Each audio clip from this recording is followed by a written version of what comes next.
ওয়ালা ইউশরিক বিইবাদাতি রাব্বিহি আহাদা। ইমানের সাথে শিরিক নাই, আল্লাহর সাথে কেউ অংশীদার বানাই নাই, জাতের সাথে তার সিফাতের সাথেও বানাই নাই, কিন্তু একটা জায়গা মার খেয়ে যাই, ইবাদতের মধ্যে শিরিক করে বসি, ইবাদতের মধ্যে শিরিক করে বসি।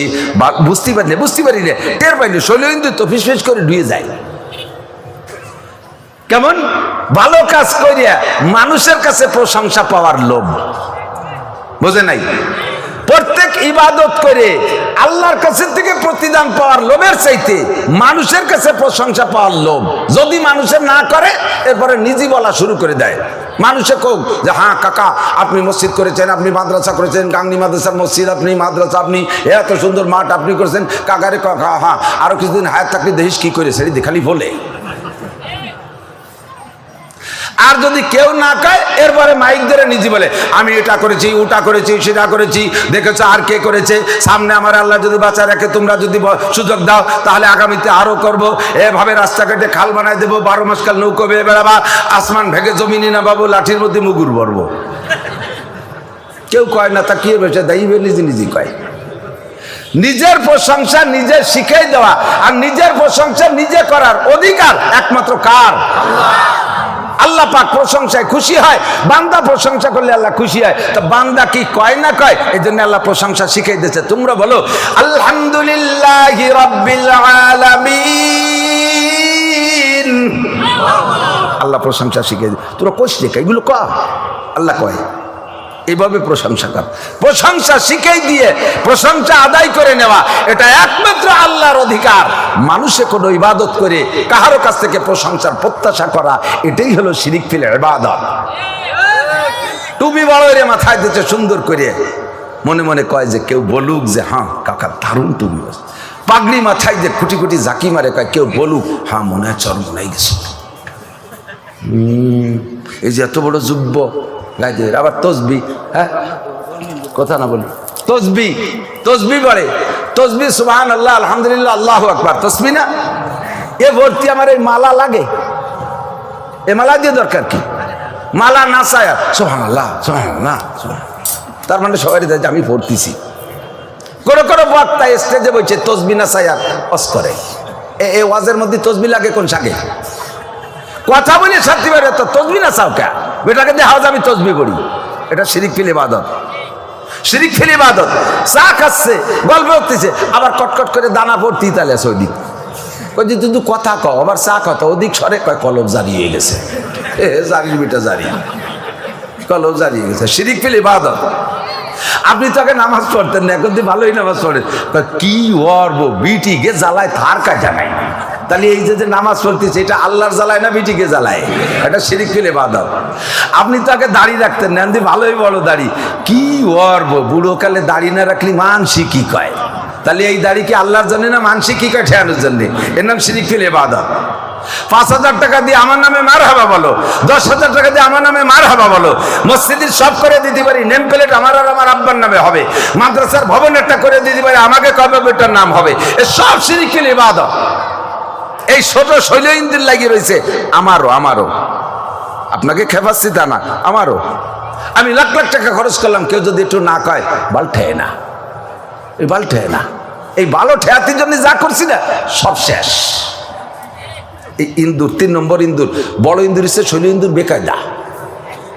বড় ইন্দুর আসতে জায়গা লাগে, গার গর্ত খুঁজে লাগে, পিছনে বস্তা বস্তা মাটি উঠে টের পাওয়া যায়, ও গাড়ার ভিতরে পানি ঢেলি মারি ফেলা যায়, কিন্তু শৈল ইন্দুর ফাঁকে ফাঁকে ভিসের তলে বালিশের তলে যে বুঝি তাই, ঠিক না? বেরাদার দফে আউয়াল মুশকুন বাদা জাদার কিসে গন্ধম নৌশুকুন। ও ভাই, আগে আমলের বস্তার নিচে সেলাই দাও, লা ইলাহা ইল্লাল্লাহ, ইমানের সুই সুতো দিয়া আমলের বস্তার নিচে সেলাই দাও, সেলাইয়ের পরে আবার লক্ষ্য রাখো যেন শিরিকের ইন্দুর লাইগা না যায়। 3 প্রকারের শিরিক, 3 প্রকারের শিরিকের ইঁদুর। 1 নম্বরে বিলে ইঁদুর, 2 নম্বরে গালার ইঁদুর, 3 নম্বরে শৈল ইঁদুর। 1 নম্বরে শিরিক ফিল জাত, 2 নম্বরে শিরিক ফিল সিফাত, 3 নম্বরে শিরিক ফিল ইবাদত। এই 3 প্রকার শিরিকের থেকে বাঁচান, তাহলে বস্তার মধ্যে যা রাখবেন তাই থাকবে, তাই দিয়ে আপনার কাজে লাগবে ইনশাআল্লাহ। 2 নম্বর হলো কুফরের ইঁদুর। কুফর মানে অসংখ্য নিয়ামত আল্লাহর দেওয়া, এইটা আল্লাহর দেয়া বলে স্বীকার করে না। আমার অর্জন যেটা ছিল কারুনের স্বভাব, কারুন কাইন্নামা উতিতু আলা ইলমিন ইনদি আওয়ালাম ইয়ালাম আন্নাল্লাহ ক্বাদ আহলাকা মিন ক্বাবলিহি মিনাল কুরুনি মান হুয়া আশাদ্দু মিনহু কুওয়াতাও ওয়া আকসারু জামআ। মুসা আলাইহিস সালাম কারুনকে বলে, কারুন আহসিন আহসিন কামা আহসানাল্লাহু ইলাইকা। আরে আল্লাহ তোমারে ধন সম্পদ দিয়েছে, আল্লাহ ধন সম্পদ দিয়েছে। আগে তুমি মুসা নবী, আমি মুসার দরবারে ফকির ছিলে, মুসার মুসাফির ছিলে। আমি খেয়ে থাকলে দিতাম তাই খাইতে, না দিতে পারলে না খেয়ে থাকতে। আল্লাহ তোমারে কত সম্পদের মালিক বানাইছে। আহসিন কামা আহসানাল্লাহু ইলাইক। এবার যেহেতু আল্লাহ তোমার পর ইহসান করেছে, তোমার পাশে কত গরিব আছে, অসহায় আছে, বিধবা আছে, এতিম আছে, মিসকিন আছে, লিল্লা বোর্ডিং এর ছাত্র আছে। ওরে ওদেরকে কিছু দাও, ওদেরকে কিছু দাও। আল্লাহ যেমন তোমার ইহসান করছে। কারণ কি কয় জানেন? ইন্নামা উতিতুহু আলা ইলমিন ইনদি। তোমার আল্লাহ আমারে ঘোড়ার ডিম দিয়েছে, এ সব আমার যোগ্যতা বলে অর্জনকৃত সম্পদ। দুদু ওই একা কামাই করছে, ওর সম্পদ। আল্লাহ কয় তোর কামাই হলি তুই ঠেকা, তোর কামাই হলি তুই ঠেকা, আমি নিয়ে যাই। আল্লাহ পাক টান দিয়েছে, ফাকাসাবনা বিহি বিদারিল আরদা ফামা কানা লাহু মিন ফিয়াতিন ইয়ানসুরুনাহু মিন দুনিল্লাহ ওয়া মা কানা মিনাল মুনতাসিরিন। কারুনকে তার সম্পদ সব মাটির নিচে ডাবায় নিয়ে গেল, কোনো প্রতিশোধ নেয়ার কেউ নেই, ঠেকানোর কেউ থাকলো না, পাশে দাঁড়ানোর মতো কেউ রেই সে পায় নাই। মাটির নিচে ডাবতে ডাবতে আজও ডাবতে তালে আছে। আল্লাহ কয় ও জমিনের মানুষ, দুনিয়ার মানুষ, সম্পদের মালিক কিন্তু তুমি না, এই মূল সম্পদের মালিক কে? ইয়ামানত চাঁদের রোজা নজদে মাস, ইয়ামানত চাঁদের রোজা নজদে মাস, দার হাকিকাত মালিকে হর শাই খুদাস। আপনার দোকানে যে মাল আছে এর হাকিকি মালিক কে? অনেকেই কোশ্চেন করে, আমি কত কষ্টের দোকান করছি, আর আল্লাহ মালিক হয়। আপনার দোকানের মালের মালিক কে? এই বিলের যত জমি আছে মালিক, মূল মালিক কে? আপনি যদি মালিক হইতেন তাহলে আপনার আপনার দাদাও তো কইছে যে জমি আমার, সে বুড়ো তো মরছে মিথ্যে কথা কইয়া। কয় বছর কইছে জমি আমার, এ জমি আমার, ও জমি আমার, সে জমির জায়গায় জমি রয়ে গেছে, বুড়ো চলে গেছে। তো তোমার হলি তো জমি, তোমার সাথে জমিও যাতো, জমি রয়ে গেছে, তুমি চলে গেছো। তাহলে যে কয় বছর আমার আমার কইছো, ওই কয় বছর মিথ্যে কথা কইছো। দাদা মরার পরে আবার বছর 30 আব্বা মিথ্যে কথা কইছে। এরপরে আপাতত আব্বা চলে গেছে, মিথ্যে কথার মধ্যে আমরা আছি। এ বাড়ি আমার, ও বাড়ি আমার, এ জমি আমার, ও জমি, এটা আমার, ওটা আমার, অ্যাকাউন্ট আমার, এটা আমার, ওটা আমার, সেটা আবার ঘোড়ার ডিম তোমার। সবকিছুর মালিক কে? বলবেন কে? ভালো ছেলে মেয়ে হলে শুকর আদায় করবেন। অনেকে গল্প করে, গর্ব করে, নিজের ছেলেগুলো ভালো লেখাপড়া শিখে মানুষ হয়ে গেছে, আর একজনের গুলো মানুষই নেই। কাকা চমৎকার কপাল, আপনার ফাটা কপাল। 4টে ছেলেই একরকম, 2টে গ্রাজুয়েট, 2টে মানে কি বলে বিসিএস, আর 2টি আবার মুফতি মুহাদ্দিস। ধুমসা, কোনোটা সে কোনটা কম না। আর অমকে 4 দিয়ে এক করে আন্তর্জাতিক খ্যাতি সম্পন্ন আবাল, দামলা, লুচু, বদমাশ। এবার খুশি হয়ে আলহামদুলিল্লাহ কবে না? উনি কয় কি ছেলে বানাতি হয়, উনটা বানায়, আর বেটার আরো কম্বল পড়তে ঘুমাইতে হয়। এই যে ছেলে বানাও, ছেলে কি তুমি বানাইছো না আল্লাহ দিছে?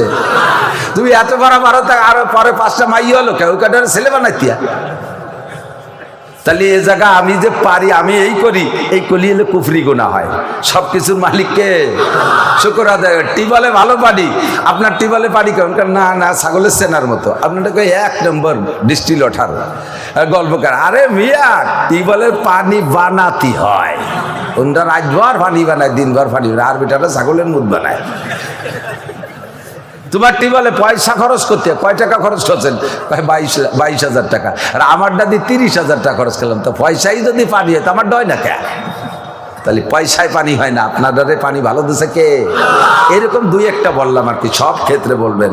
সম্পদের মালিক আল্লাহ, শুকর আদায় না করে দিন না, কুফরি করেন। হাজার হাজার টাকার মালিক, লক্ষ লক্ষ কোটি কোটি টাকার মালিক। যদি মাদ্রাসার জন্য চাই, বাবা মাদ্রাসার দূর অবস্থায় যে বিল্ডিংটার ছাদের খুব কষ্ট হচ্ছে, ছাত্রদের খুব কষ্ট হচ্ছে। আমি তো এক সময় যে কিছুদিন এই মাদ্রাসার মোহতামিমের নামে ছিলাম, এনে যে বিল্ডিংটা ছিল ওটার মধ্যে ঢুকতে আবার ভয়, তো রানা পিলাজার মতো, ওর গিরিল দিলি ঠেলা দিলি হুড়মুড়ে না গালে পড়ে যায়। তাড়াতাড়ি মোহতামিম ছাড়িয়ে দিয়েছে, ওর মধ্যে পড়িয়ে যদি কেউ মরে আমি না থাকলেও যে মামলা হবে না, মোহতামিম কিনা। আমার 2 দারোগা পরামর্শ দিয়েছে, হুজুর অত মাদ্রাসার মোহতামিম হতে যায় না, বিপদ আপদের দিন ধরা খেয়ে যাবেন, তাড়াতাড়ি ছাড়িয়ে দিয়ে চলে গেছি। এইভাবে কান্দে কান্দে বললাম, লাখ লাখ কোটি কোটি টাকার মালিক, 10 খান ট্রাক নামাইছে সদ্য, ডিস্ট্রিক্ট ট্রাক, তারে যদি কিচ্ছু নাই হুজুর, কিচ্ছু নাই। ওরা হাতে পাততালিতে মাথার তালি হুঁতু শুয়ে গেছে। করোনার বছর এক বড় লোক এরকম ধরছি আমি, বলে ভাইজান দেশের হালাত তো ভালো না, ছাত্রপত্র তো আছে, কি রে চলবো কিছু একটু খেয়াল করেন। এমনভাবে একটা হাই ছাড়ছে, কয় কি হুজুর কিচ্ছু নাই, আর কিচ্ছু নাই। তার মানে কিছু নেই, মানে যে এই করোনার ভিতরে ছেলে মেয়ের জ্বালায় আমি আর কিছু রাখতে পারি নাই। গাজীপুর 10 বিঘে জমি রাখা লাগছে, খালি জমি রাখবো কি রে, সেই ছেলে মেয়ে আর বোর চাপে সেই জায়গায় 10টা গার্মেন্টস করা লাগছে 7 তালা করিয়ে। আর এসে গার্মেন্টসের মালামাল উঠতি তো কোটি কোটি টাকা, তা তো ডুয়েছি। এরপরে ম্যানেজার কয় স্যার নিজেকে মালামাল পরের গাড়িতে আনা নিয়া করলে এটা ক্যারিং খরচ বেশি হয়ে যায়, এর জন্য আবার 30 কেন কাভার ভ্যান বানানো লাগছে। এরপরে আরো তো গাড়ি গুড়ি আছে, এরপরে ছেলেরা সবাইকে রোডে পরিবহন আছে, আমাকে কিচ্ছু নাই, তাকে খুশি করতে যে আবার 40 কেন পরিবহন বানানো লাগছে। শেষমেশ সবাই কয় কি যে স্যার পরের পাম্পেতে তেল কিনতে গেলে তো এই জায়গাটা লস, আপনি সাইড রুটে সাইডে পাম্প করে দেন। সেই সাইড রুটে সাইডে পাম্প, ওই জায়গা গার্মেন্টস, ওই জায়গা ট্রাক মিরাক করতে যে কিচ্ছু নাই। আমি বললাম তো 10 টাকা দেবো নাকি চা খাতি? সেটা আপনার ব্যাপার, তাও বলে আমার ব্যাপার, দিলি নেবে। কত বড় কাফের চিনতে, কাফের খালি মক্কার কাফেরকে কাফের কয় না, এও কাফের। নিয়ামতের শুকর না করনেওয়ালা কাফের। কতক্ষণ আল্লাহ নিয়ামতের শুকর, প্রত্যেক জায়গায় দেখবেন শুকরের এগেনস্টে কুফর আছে। যেমন দোয়া কুনুত পড়েন, অনাশকুরুকা ওয়ালা নাকফুরুকা, তোমার শুকর আদায় করবো, কুফরি করবো না, শুকরের এগেনস্টে কুফর। কতক্ষণ লাইন শাকারতুম লাযিদান্নাকুম ওয়া লাইন কাফারতুম, দেখেন এই জায়গায় শুকরের পরিবর্তে কুফর। শুকরটা নিয়ামতের শুকর, আদায় না করার নামই কুফরি। এই শিরিক আর কুফরের দুধে ইঁদুর রে মাইরা ইমানকে বড় করেন, মনকে বড় করেন, ইমানের বস্তার তলায় সিলাই দেন, ইনশাআল্লাহ সামনে বাড়েন। আল্লাহ পাক রব্বুল আলামিন আমাকে আপনাকে প্রতিদান কি দেবেন আমি বলি। কোরআন শরীফে বলে, আল্লাহ পাক বলেন, মান আমিলা সালিহাম মিন যাকারিন আও উনসা ওয়া হুয়া মুমিন, নারী আর পুরুষ যদি নেক আমল করে, যত নেক আমল আছে যত করে, যেভাবে যার যেমন হালাল বৈধ কি বলা হয় শরীয়ত সম্মত নেক আমল আছে এগুলো করে, ওয়া হুয়া মুমিন, শর্ত হলো ইমানের বস্তায় তলায় সিলাই আছে, ওয়া হুয়া মুমিন, যদি ইমানের সাথে নেক আমল করে নারী আর পুরুষ, আল্লাহ পাক বলেন প্রতিদান কি দেব শুনে, নড়াচড়া কেন, প্রতিদান কি দেব শুনে নাও, ফালানুহিয়ান্নাহু হায়াতান তাইয়্যিবা, আখিরাতে যা দেব তো দেবই দেব, সেটা হলো পরে আসতেছে। দুনিয়ার জিন্দেগিতে তোমাকে সুখময় জীবন যাপনের ব্যবস্থা করে দেব। ইমানের সাথে নেক আমল করলে আল্লাহ সুখের জীবন ব্যবস্থা দিয়ে দেন। ওয়াদা কার? আল্লাহ মাসে একবার ওয়াদা খিলাফ করে? হ্যাঁ কথা কন। আল্লাহর ফান্ড নাই এই জন্য ওয়াদা করে দিতে পারতেছে না, এরকম নাকি? আল্লাহর ফান্ডের অভাব আছে? ফালানুহিয়ান্নাহু হায়াতান তাইয়্যিবা, সুখের ব্যক্তিগত জীবন, সুখের পারিবারিক জীবন, সুখের অর্থনৈতিক জীবন, সুখের রাজনৈতিক জীবন, সুখের সামাজিক জীবন, সুখের আন্তর্জাতিক জীবন দেব। ফালানুহিয়ান্নাহু হায়াতান তাইয়্যিবা, সুখময় জীবন ব্যবস্থা তোমারে দিয়ে দেব। আর একটা কি দেব? আর মরার পরে ওয়ালা নাজজিয়ান্নাহুম আজরাহুম বিআহসানি মা কানু ইয়ামালুন, তোমারে মরার পরে এই নেক আমলের প্রতিদান এত দেব, এত দেব যা তুমি কল্পনা করতে পারবে না, যে আমি করলাম কি আর পাইলাম কত, করলাম কি আর পাইলাম কত। এক ওয়াক্ত নামাজ মসজিদে পড়লাম, এদি দেখি আমার আমল নামায় লেখা ঈশার নামাজ 527 ওয়াক্ত, জোরে কন্যা সুবহানাল্লাহ। এক ওয়াক্তের বিনিময়ে 500, কথা না বলি, এক ওয়াক্তের বিনিময়ে 527 ওয়াক্ত। বলবেন না সুবহানাল্লাহ? ইন্নামাল ওয়ানা নাজজিয়ান্নাহুম আজরাহুম বিআহসানি মা কানু ইয়ামালুন, যা করবেন তার চেয়ে বেশি পাবেন।